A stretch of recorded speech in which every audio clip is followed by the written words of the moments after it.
everyone. Thanks so much for joining the February HR Services Study Group call.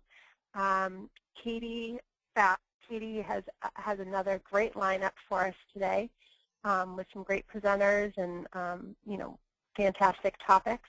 One thing I just want to mention to everyone is this is a go-to meeting, which is different than what we've done in the past. So if anyone is on speakerphone, just mute it so that it doesn't interfere with the call. But we are going to have this be interactive. So when the time comes, of course, put yourself off mute. All right. Thanks so much. Katie, you can take it over. Okay, good afternoon. Just a quick reminder, Carrie had mentioned if everyone could mute their lines, that would be wonderful. Thank you. So we have a packed agenda for today, and I wanted to start off, oddly enough, those of us who joined the call early started talking about what the temperature was in our different locations, and I think we were everywhere from -1 to maybe in the 20s. It's cold outside. And a way that we can use this to our advantage when it comes to communicating with our clients is this inclement weather information that I found on SHRM. And I thought it was particularly helpful, A, because of this time of year, and B, because a lot of times employers don't think about this until after the fact, especially here in the South where we had Snowmageddon last year. It was just a nightmare. And then employers were trying to scramble and say, how do we pay our employees? What are we obligated to do? So just some simple things that were on SHRM's website that I thought I would share. It depends. It depends on a couple of things. If employees are exempt or non-exempt, and if an office is closed because the company says it's closed, or if the office is open and employees have the option of showing up for work or not. This goes beyond cold weather, snow, and ice. This is also for things like potential hurricane warnings, et cetera. I used to work in Florida for an office that was in an A evacuation zone, so we were forced to close during that time. So good opportunity to bring this up with your clients if they haven't thought about it already. And the key is this is very interesting. Non-exempt employees are not required to be paid whether the company decides to close or whether the employee decides not to come to work, because they are, in fact, hourly employees. Non-exempt salaried and exempt employees are treated differently. If a company decides to close and that employee performs some work during the work week, they do need to be paid. But if they choose not to show up and the office is open, believe it or not, the employer can force the use of PTO, vacation time if they're generous, sick time, or not pay them. They can go ahead and not pay them for that because it's their choosing not to come in at that time, which is what makes it unique. So just some interesting information, especially timely with all of these different weather systems coming through. One of the things SHRM recommended that you might want to recommend to your clients is that you have, like schools do, you offer your employees 2 inclement weather days a year so that for the non-exempt folks, they don't have to use vacation or sick. And if they've run out of that time, let's say it's a storm that happens, that they'd be able to use it. So just wanted to start off with something a little bit fun and interesting. More information on this can be on the SHRM website, or feel free to give me a call. So looking at our agenda for today, we've got a lot of great agenda today. And first and foremost, we're going to have Molly Bailey speak about fee-based services. And this has been a hot topic for us since we have conducted the survey. And I am thrilled to have Molly on the call. Look forward to sharing more about Molly in a moment. But she is someone who has vast experience in this area and I think will be tremendously helpful to all of us. Following the last call, Carrie and I heard from Joel from MWG, and Joel has a phenomenal idea to help us get even more out of our time together as the HR study group. So he's going to lead a discussion about us collaborating more as small groups. Love to hear any other comments or feedback. Carrie said that all of us have the ability to speak on the call. So if you did want to ask a question or interject or make a suggestion, I would welcome those things. And lastly, I'll just do a quick update on the shared files that we all have. Okay, so our speakers today, I'm going to introduce both, and then for the flow of the call, we'll just keep moving along. Our first speaker is Molly Bailey. Molly is an HR specialist in Elmira, New York, where it's very, very cold. She has a master's degree in community services administration And again, she provides, for more than 20 years, she's done HR consulting, where she's set the price and done project work for all different kinds of clients in all different types of industries, which is wonderful. And she's done the things that we talk about in HR consulting world, leadership training, compliance, performance management, policy development. So again, a wealth of experience that she is willing to share with us today, so we're grateful to have her. And then after Molly, we've got Joel Jasper, who is the agency manager in Jackson, Mississippi, where I believe he said it's 24 degrees this morning, so a little bit warmer, but 70 by the weekend, so we all wish we were there. Over 20 years of service with MWG. I have to bring that up as an HR person because cheers to that. You've been with your organization for 20 years, Joel. That is awesome. He also serves as the compliance and privacy officer, so again, someone who's very aware of our compliance issues. Attended Mississippi State, so around football time, I bet he's really fun to hang out with. And lastly, just wanted to give a shout out for the National Guard service that he provides as a Black Hawk instructor pilot. So I'm grateful to both of your organizations for having such nice bios about you both. So with that, I am going to right-click Molly's name and see if we can seamlessly make Molly the presenter. And hopefully we transition to her and continue on to the call. So Molly, I'm turning it to you. Okay, great. Thank you so much for the really nice introduction. And I just want to make sure that everybody can first see my screen. Sure can. Okay, great. So I'm happy to, let's see here. Hold on one second. I'm trying to change the, oops. Can't seem to scroll down. Hold on one second. Are you trying to just change the slides, Molly? Yeah. Try the right arrow sometimes. Right arrow. Okay. No. All right. Maybe enter. I'm not even able to escape out of it now. So this is interesting. Boy, we thought we had this down. Well, I've got your presentation here too, so okay. Yeah. we could do it that way. Let me just pull it up here. Okay. So I would turn it over to you then, Chris? Yes. Yep. Okay.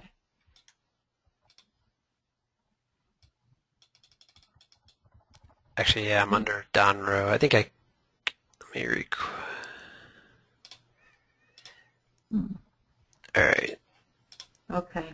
Awful sorry. We thought we had this working here. Okay. So you can go ahead. So just a little bit more about my agency. We're located in Elmira, 2 hours south of Rochester, near Corning, New York. And we've been in business here, the agency, for 150 years.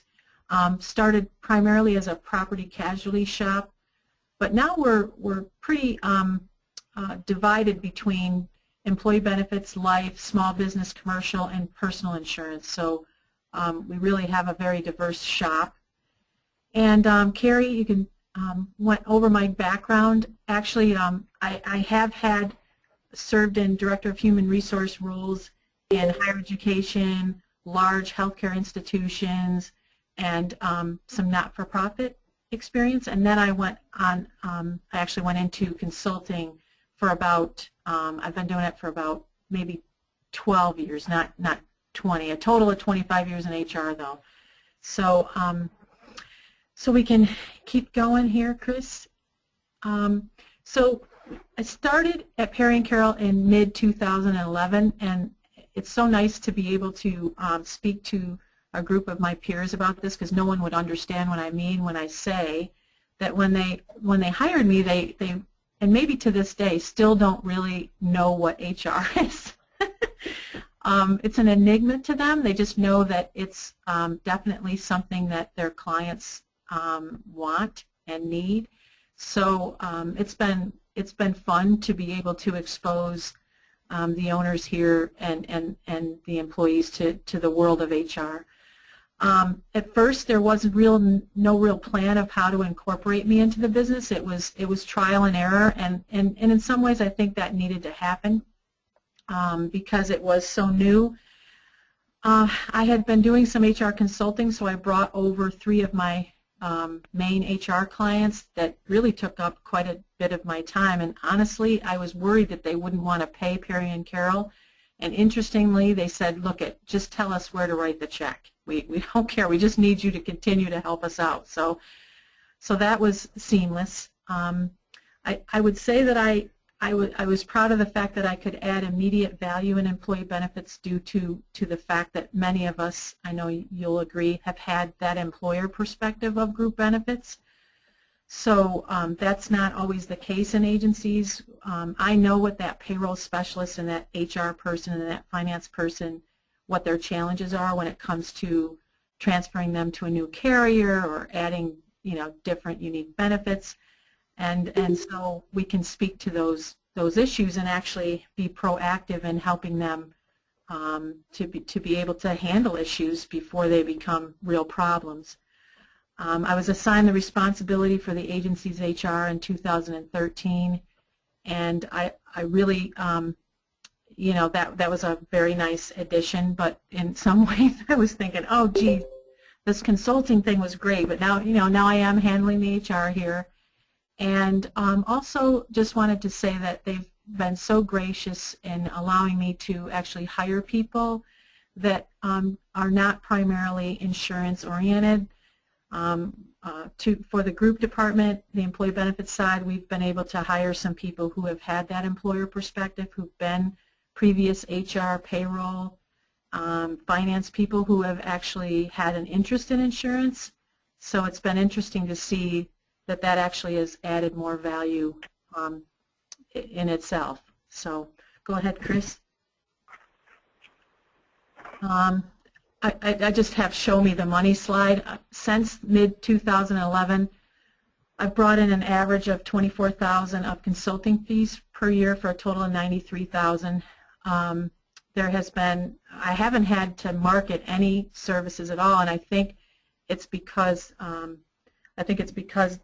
once it's spread around through different clients and through some of my peers, I think we were actually getting in some requests for me to be a consultant.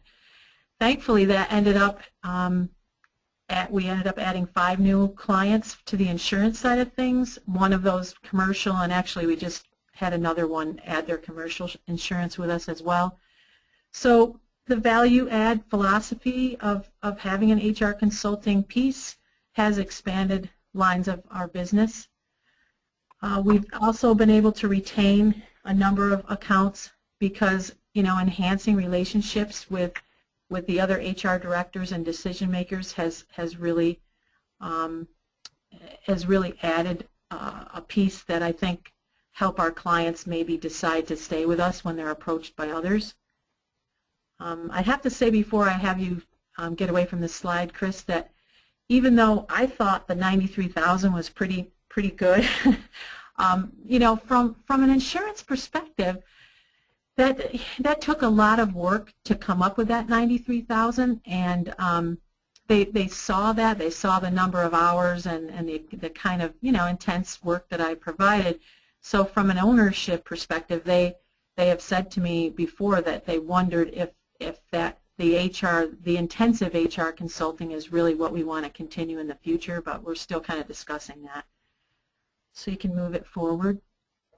So the fee structure, again, I tried to find out what the market was in this area. I started out on my own several years ago, and I found that in this area, I really outpriced myself if I went beyond a rate of $75 to $100 an hour, and I would charge typically not-for-profits less, and I would also charge for expenses.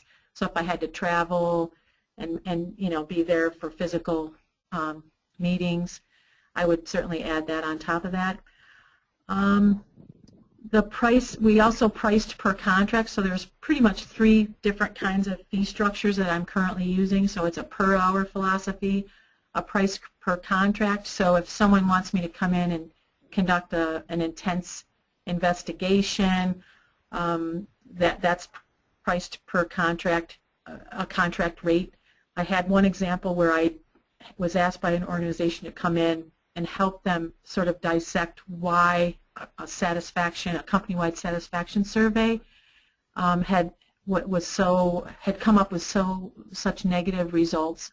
So that was about a 5-month process, and I ended up charging proactively. I figured out how much time it would be, and the number of people I needed to speak to, and then time to write up some reports and meetings, and so I charged them $5,200.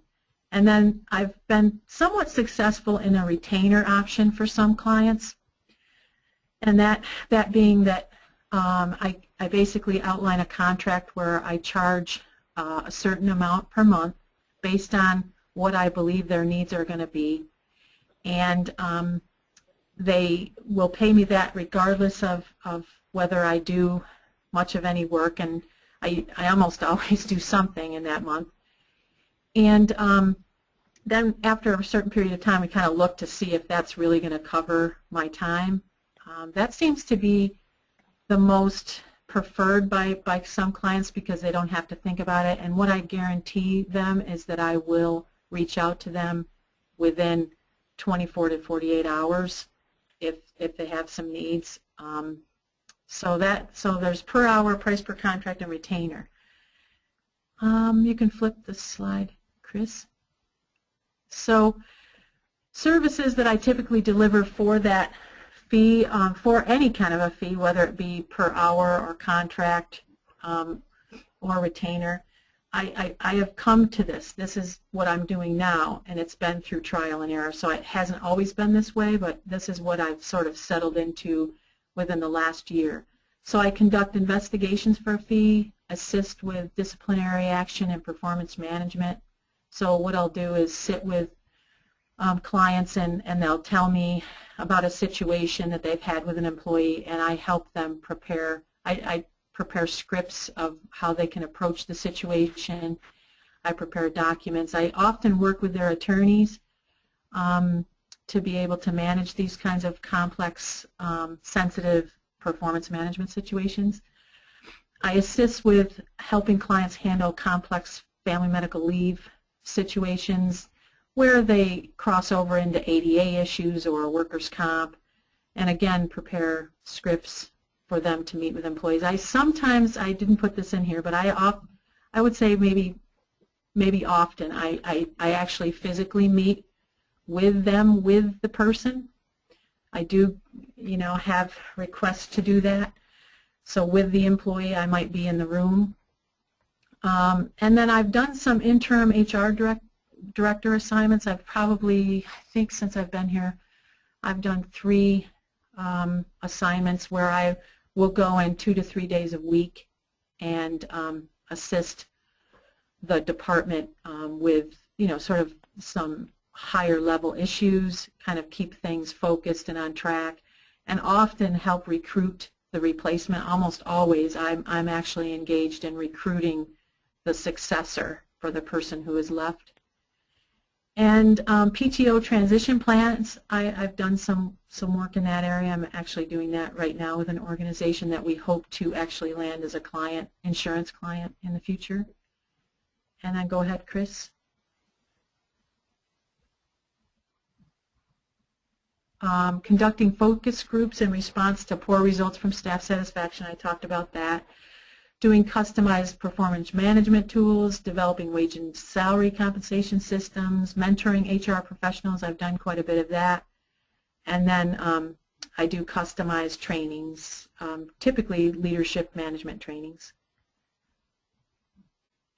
So what we've learned, I think that's the focus here of my speaking today, is we've learned that some of these things that you see in front of you, I've actually charged for these, but that we've come to the place where these are the kinds of things I think that, at least for the time being, we're going to actually have as a value add for our current insurance clients.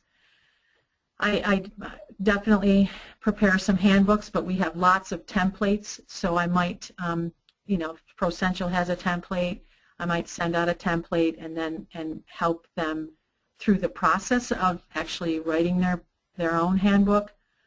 Sometimes I've actually written handbooks, but we aren't charging for our clients. We aren't charging anything for that service.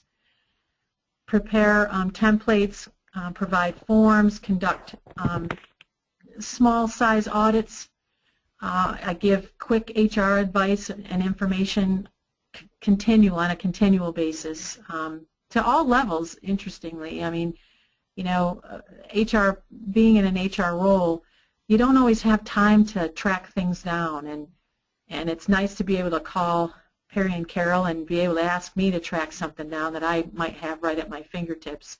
So even people who I consider to be, you know, as experienced as I am, can often access me if they want to know something quick. We talk to our commercial clients about using my services to actually avoid having to actually use their employment practices insurance.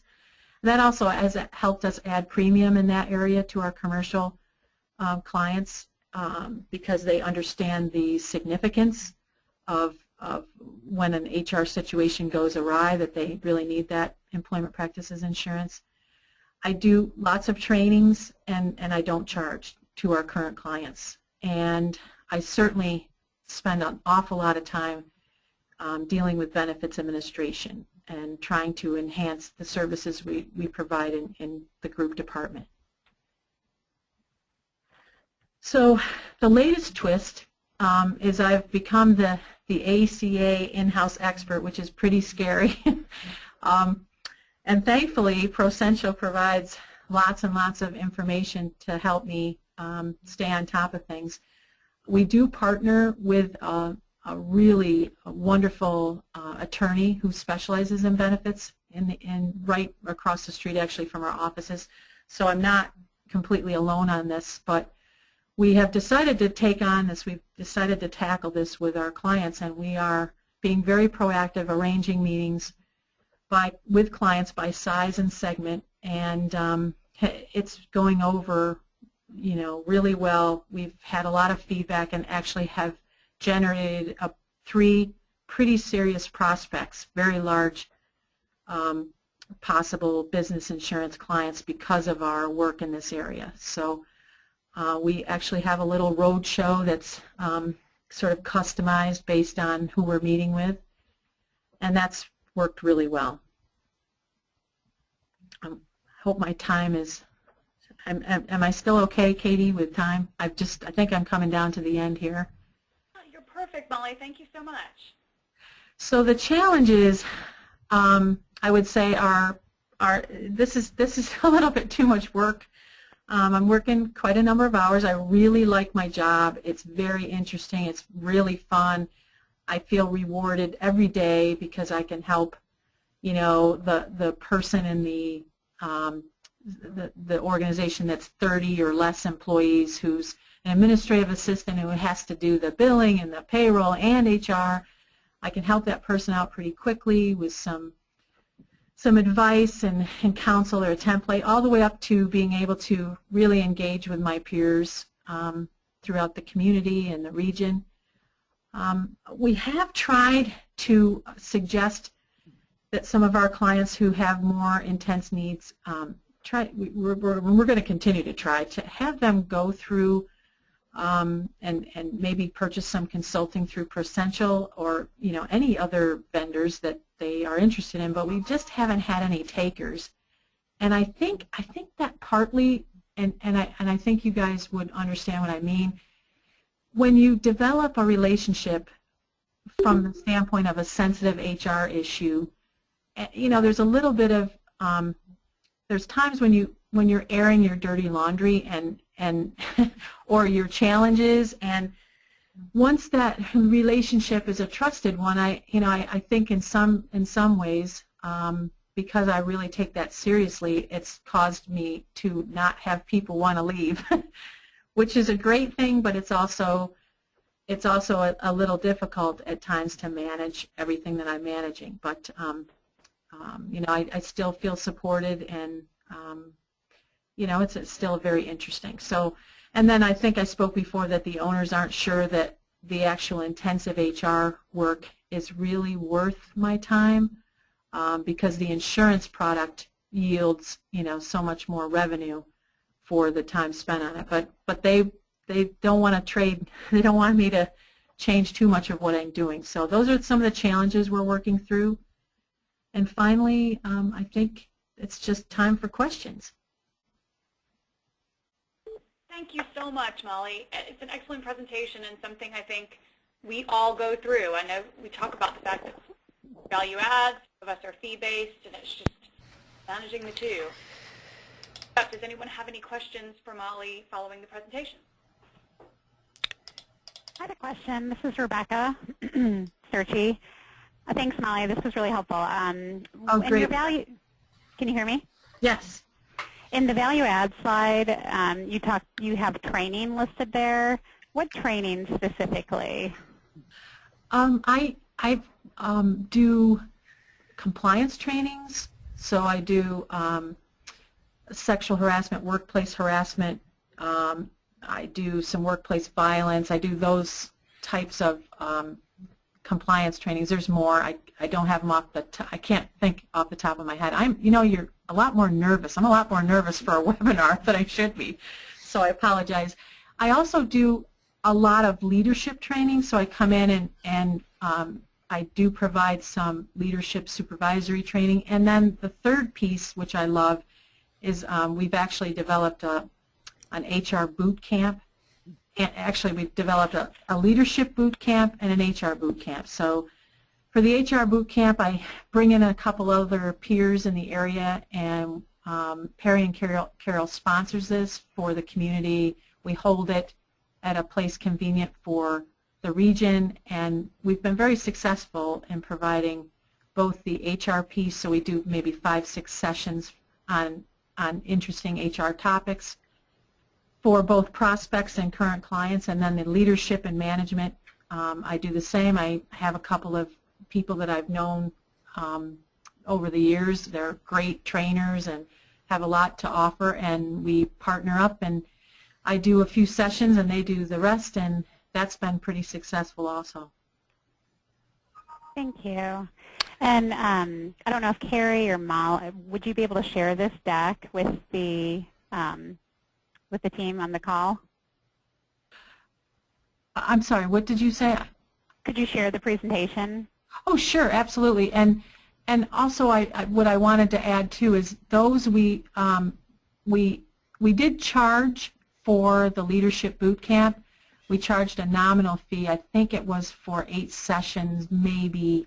I think it was like $500. I needed to pay the other 2 people, not necessarily myself. So I didn't want to. I didn't want to say that we added those for no charge, but a really nominal fee. So yes, I'd be happy to share at least the presentations that I've done. I'm not sure if the other 2 trainers would be willing to do that, but I can at least give you an idea of what we offered as far as the information we sent out to everybody. Great, thank you. Hey, Molly, 2 more questions that came through as well. The first one, how many employees does your organization have? And also, what's the breakdown by PNC and benefits? As far as employees? Yes. Was that the question? Okay. Yes. So we have 35 employees, I think, right now. PNC we have the most employees in the property and casualty area. I'm going to say, I can't think offhand, but I would say probably 20 to 25 employees in our personal lines and commercial area, and not very many in the group department. Actually, the group department brings in probably 2/3 of our revenue, but as everybody knows that's been in the commercial side of things, it's very labor intensive, and so the majority of our staff work in that area. So I hope that answered the question. Great. Thank you, Molly. Mm-hmm. Any other questions for Molly? Yeah, Molly, that was just very insightful and helpful to all of us as we out. Charging is a hard thing to do. Yes, it is. Been doing value add, and so look forward to. I think this is an area that we would like to have some in-person discussion. So those who may be going to the conference, look for an opportunity for us to do that either over our networking breakfast or one of our breakout sessions. Great. So Molly, thank you again. Appreciate your time and the thought you put into the presentation. Oh, no problem. We will turn it over to Joel now to talk more about getting more out of our schools. Over to you. Well, thank you, Katie. Thank you, Molly, as well. Chris, if you would, you keep the screen. But what I would ask is if you could bring up a blank slide or something that you could type on, because as we move through this, I'm going to ask you if you just kind of take some notes. That would be great. Sure. Sounds great. Okay, so Carrie and Katie and I talked several weeks ago, and the idea that I had, and we're going to try to implement this today, is that as we come together as a group,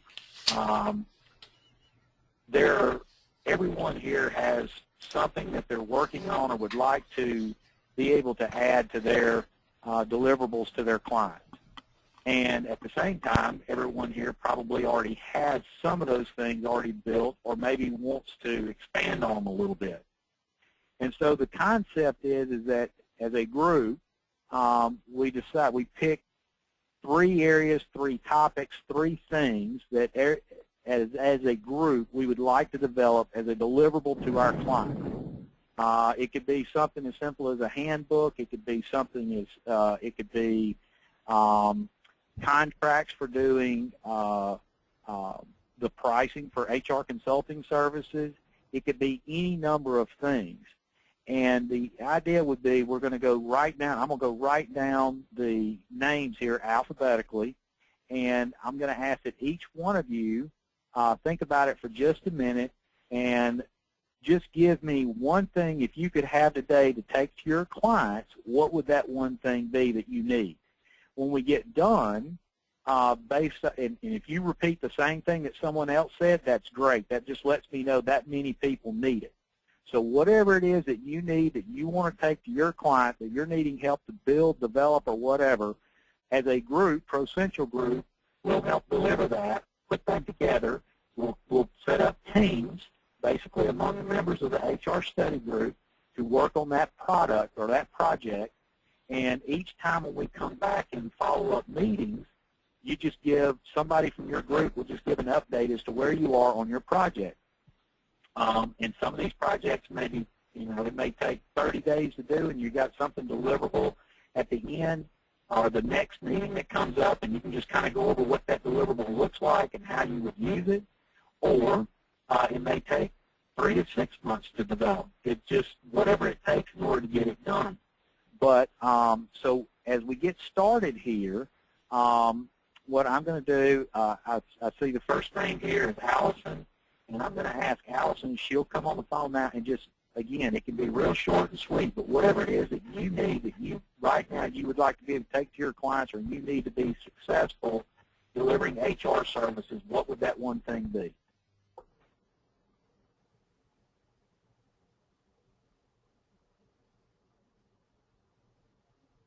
Allison? Are you there? All right, well, let's go. Barbara, are you there? We can come back to Allison in a few minutes. Joel, I'm here. I'm not sure Allison is on the call today. Okay. I'm just going by the names that are. Sorry? Hey, Joel, you're sounding distorted to me. Is anybody else hearing that? Yes. Yeah, I don't know. It's coming across distorted? Okay. Oh, yeah. Okay, thank you. How is that? No, that's still bad. It's still bad? It fades in and out, but it's like a reverb almost. Okay. Huh. I'm not sure then. All right, can you hear me better now? It's not Yeah, not too much better, but did everyone hear what Joel was saying? Not really. I have to. Okay, so if we want to just go through, if you know, as Joel was doing, kind of go down the list and just provide the deliverables. I'll jot them down here, and then Okay. so Chris, this is Barb. Hi, Barb. Hi. One of the things I had, I think I'd mentioned it to Carrie or someone earlier, we have gotten a couple of requests to review employee handbooks. And the reason is that they want them to be ACA compliant. An example being they want to define what a full-time employee is, what a part-time employee is, you know, those kinds of things.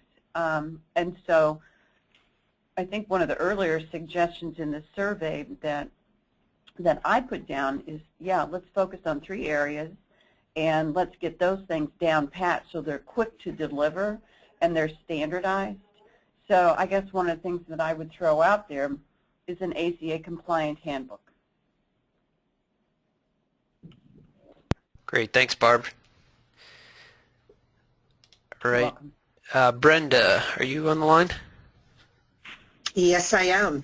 I find that we have been getting a lot of requests for plan documents, summary plan descriptions, you know, updated because of having to list out the ACA eligibility requirements. There's a lot of things that need to be fixed in SPDs, and we have been trying to find an organization to outsource some of this to. And it's very tough to do because they're legal documents, and a lot of employers don't even realize they're supposed to have them. So the ones that are requesting us to do, you know, to look at their SPDs or to create a plan document, you know, a wrap document, something like that. Now, I know that there's services available, online services that we could get, but the cost is really prohibitive, you know, for smaller agencies that may only have, you know, 5 or 6 clients that want this service. And, you know, we're looking at thousands of dollars in annual fees for these types of things. So I would love to have Percential get out there and find us some vendors that could do this for, you know, decent pricing.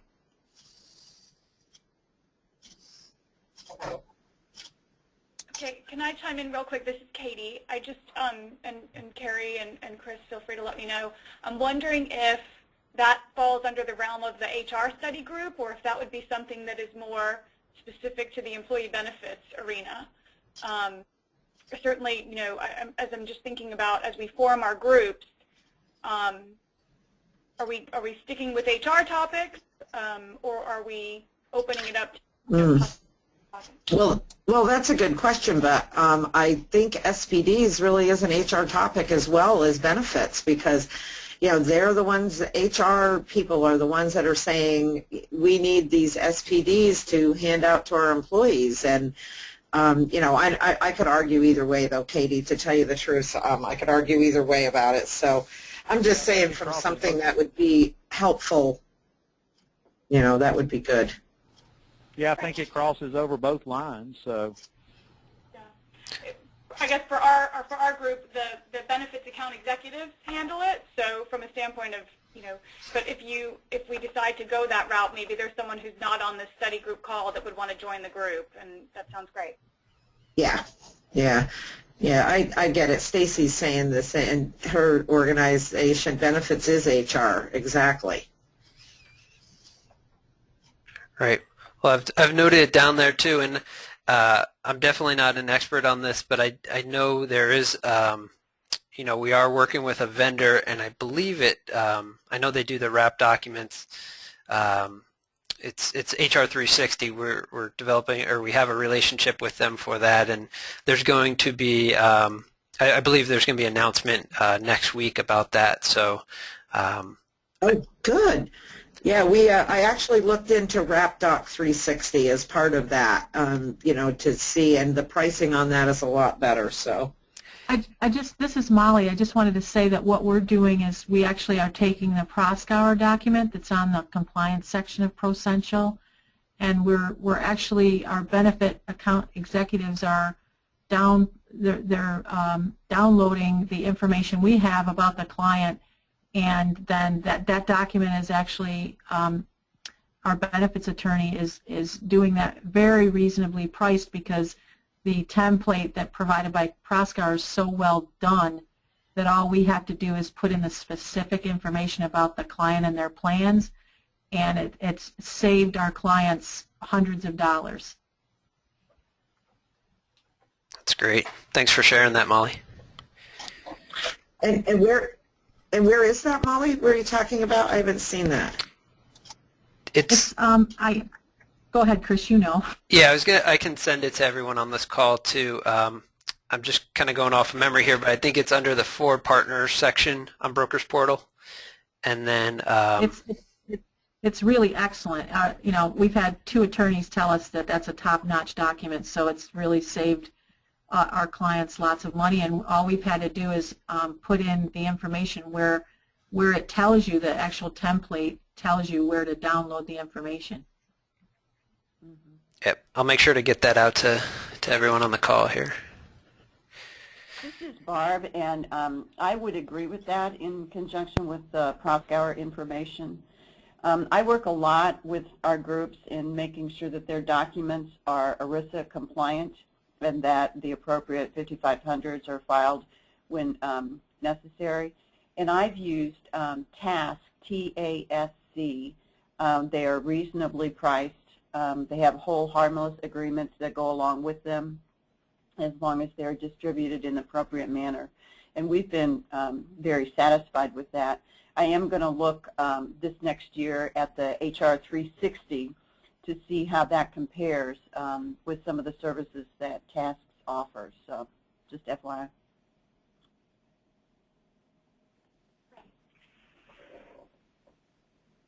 All right, Cindy?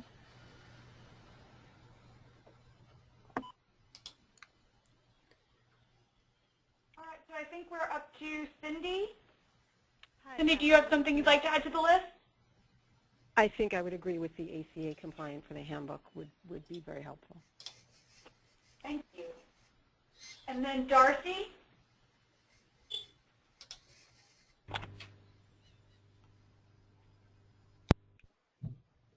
You can come back to Darcy. Eileen, are you on the call? I am, yes.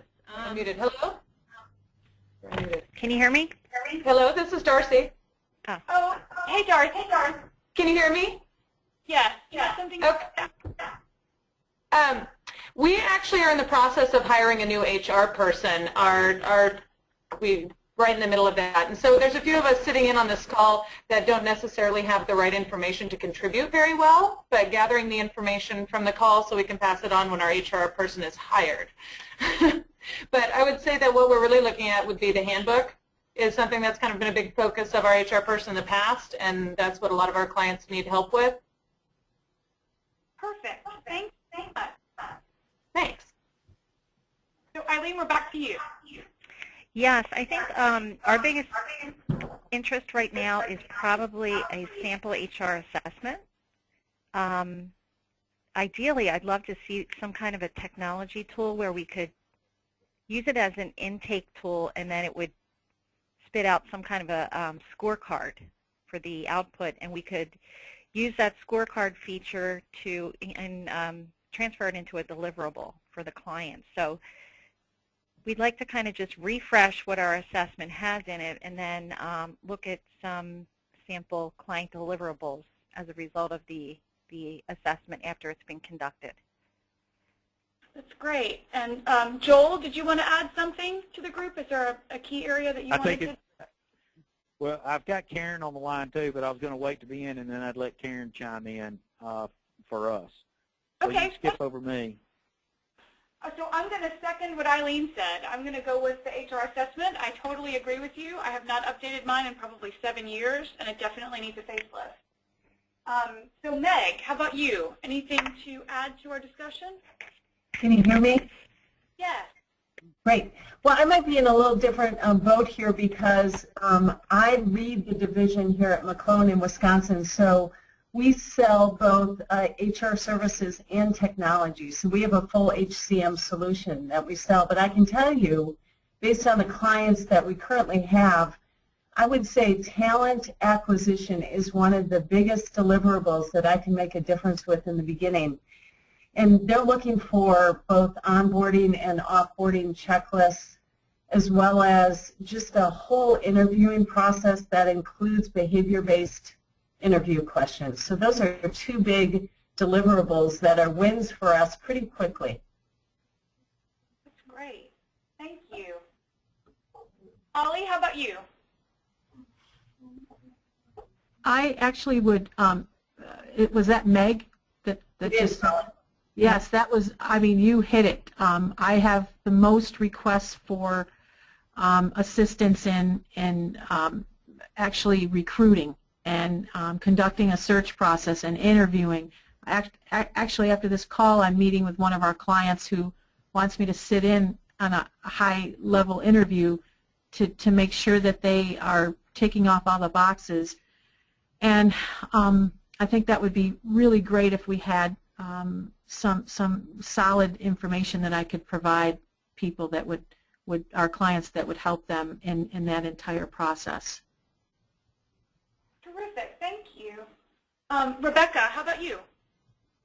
I agree. I think talent acquisition, any templates or manager training, because I just met with a client who they basically said our managers don't know what they don't know. They don't have, they're a small organization, 60 employees, and HR is divided among a couple different departments.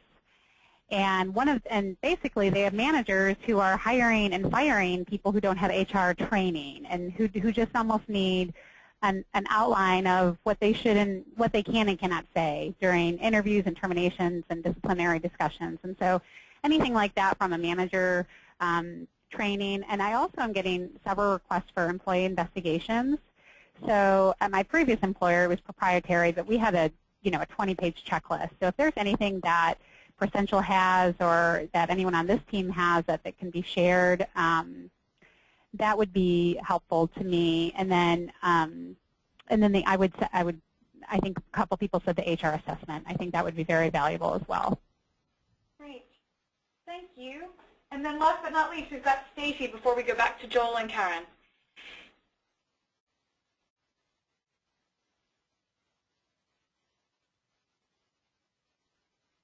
All right. Well, maybe we'll go ahead and move on then. Joel and Karen, if you would. Joel, I just again want to thank you for getting this discussion started. It sounds like we've got a lot of great topics and information, so I'll turn it back to you. Okay, Karen, are you available? Yeah, I was looking too. It looks like Stacy's typing something. She put FMLA Leave Management Toolkits. Did y'all see that? I do. Yeah, and my organization Benefits is HR, and we are driving this in our organization. Anyway, I would like to see, and this may be somewhat maybe under the HR assessment, but these checklists for like the specifics, I-9, employee handbook. I'd like to see what checklist people are using for the specific assessments, not just the general. And I would also like to see for training what presentations people are using for their sexual harassment or the workplace violence or any other topic that clients are needing. I would like to basically to see what people are using in that regard.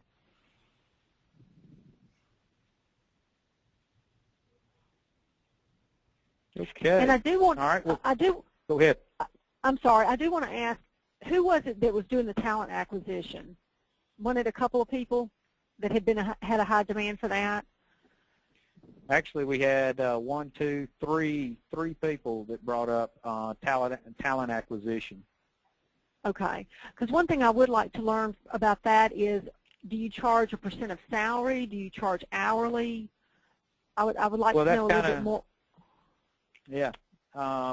So that's kind of what this do. We're looking at the topics, and these are this is exactly what I was hoping we would get. And so the idea is that we would pick the top 3 issues that came up, which I think right off the bat we found that talent acquisition, we had more people request that than probably anything else. But there were several items underneath talent acquisition.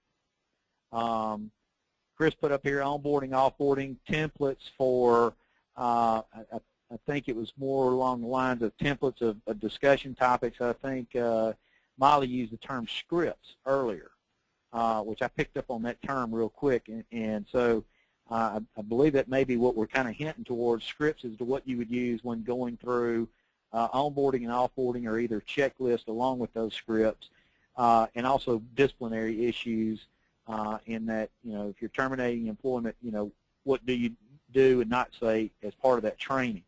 The next thing I saw was the review of the employee handbooks, and especially to add in the ACA issues.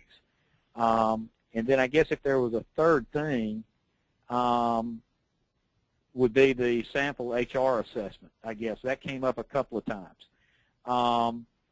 So I think the HR assessment, once we have an overall HR, Procentral Group HR assessment that we like as a group, then I think you can take that HR assessment and start breaking down into those smaller issues that you're talking about, Karen, which is a checklist for like I-9, I-9 procedures and so forth and so on. And that was kind of the whole concept behind putting this together today. So the next piece of this, if everybody's on board with it, we take those top 3 things, and then as a group, we break everybody down into teams to work on those three topics. So there's several different, and one of the main things I want to stress on these, when we're looking at this, is that we're doing it for Procentral Group members as a part of Procentral Group. So anything that Procentral Group already has, we want to try to put it into play, and if for some reason something's not working with whatever it is Procentral currently has, then we need to bring it up to the Executive Council to say basically, hey, this really isn't what we need, this is what we do need. And I think that'll help the Executive Council when they're looking to go out and bring in vendors and everything else. So having said that, really these teams don't need to be more than just 2 or 3 people tops. And at some point in time, everyone will serve on a team. So if I could get one person to step up and be the team leader on the talent acquisition, and then 1 or 2 people that would be willing to help that team out put this together.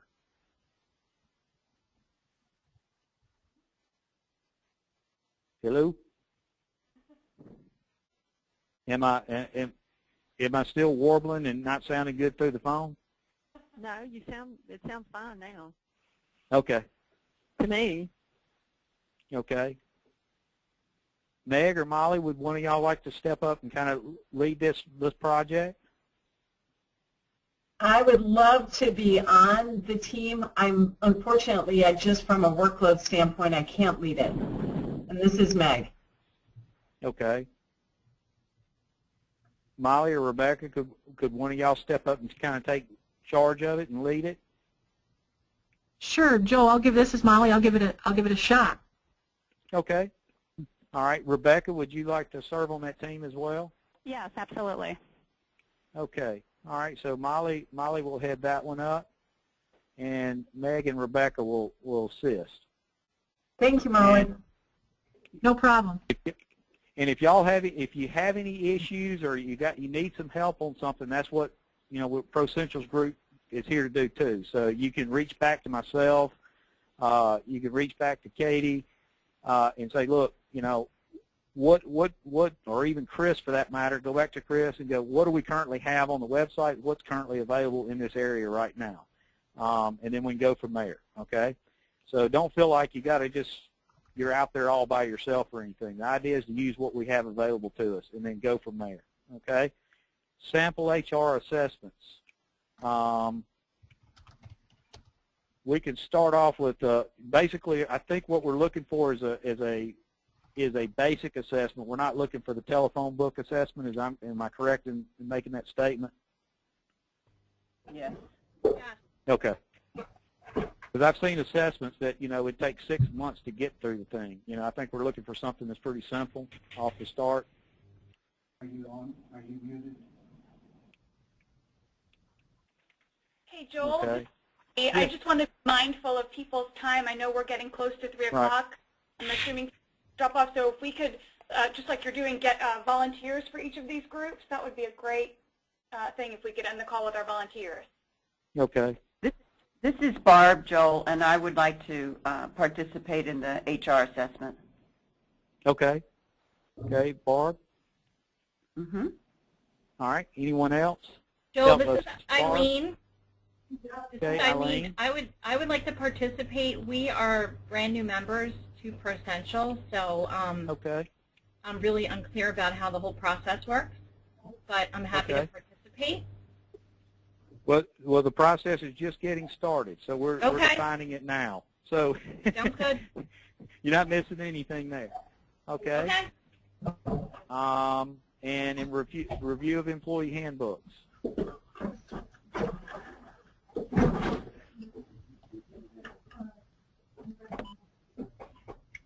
I need a couple of volunteers for that one. I'll take it, Joel. And listen, Brenda Saban has typed, I will work on the HR assessment group. Okay. But she can't lead it. Okay. All right. And Karen, you're going to take the employee handbook review? Yes. Who's going to help me? Anybody left?